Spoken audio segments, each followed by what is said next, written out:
Hi guys, Artie here, and it turns out that Happy Tree Friends is not dead anymore. The famous web cartoon that has now been running for over 25 years has returned with a new crossover episode with Dumb Ways to Die, titled Happy Train Friends. No, it's not the Dumb Ways to Die HTF parody video from the early 2010s. It's a brand new short that was uploaded on October 17th, and is also the second collaboration between Mondo Media and another franchise.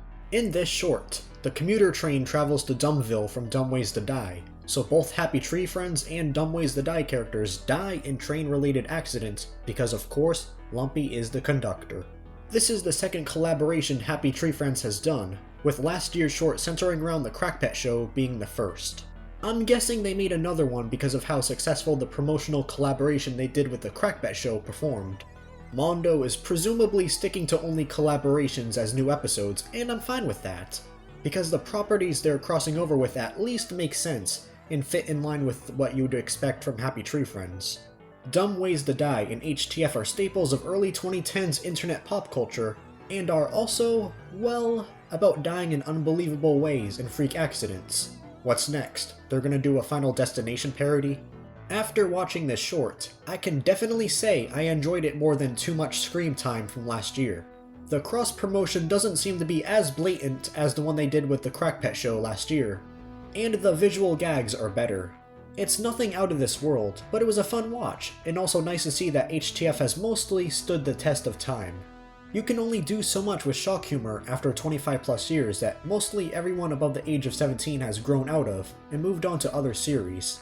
I liked how Lumpy was distracted playing one of those Game & Watch devices from the 80s. It's pretty much the predecessor to the Game Boy and only contained 1 to 3 games per device, and there were all sorts of versions with different games on them.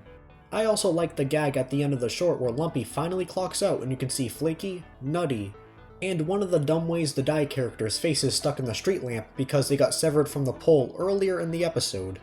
The animation has improved somewhat since last time. It's less janky, more smooth, on model, and they managed to blend the Dumb Ways to Die characters in a way that's not too jarring, which is pretty easy not to mess up because of how simplistic it is.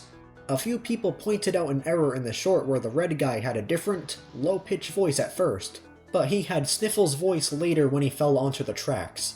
This mistake isn't that big of a deal to me since people's voices get higher when enduring intense pain, so that logic isn't too far-fetched. The main reason why Mondo stopped producing HTF shorts after 2016 is because of budget constraints and wanting to focus on newer miniseries such as Deep Space 69 and Bigfoot.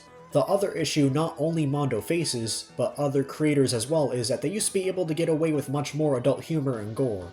They've really dumbed down YouTube significantly ever since the first adpocalypse back in 2016 in an effort to appeal to advertisers and lazy, oblivious parents who use the website as a babysitter. So that's why Happy Tree Friends has been toned down a bit, starting with last year's short, so YouTube doesn't demonetize or age restrict the video. When people complain about society has gone soft, this is the type of shit that perpetuates that exactly. So content creators have to walk on eggshells and use brain-dead terms like unalive, because YouTube wants to protect people from real-life issues, such as death and political unrest. I'm gonna be real, I was allowed to watch literally whatever I wanted as a kid, even South Park, because I knew better not to imitate the behaviors in the shows. Also, I love how YouTube will crucify you for making an edgy joke, but at the same time will protect predators such as EDP-445. Anyways, I'm glad Mondo stayed true to their word about more HTF shorts coming in the near future, as they've been figuring out a way to both produce and release new episodes for years now. It's been difficult because of YouTube's strict and overprotective guidelines, as stated earlier, in addition to lack of funding. I'd rather get a one-off short once in a blue moon than none at all. I wonder what the next short will be about and if it's going to be another crossover, which is a very likely possibility. Thank you for watching. Make sure to like, comment, subscribe, share, notify, and check out other videos on the channel. You may like them. Do you think Happy Train Friends is a better short than Too Much Scream Time? And do you think Mondo will continue to make more shorts? Let me know in the comments. And remember kids, don't hang out by the railroad tracks.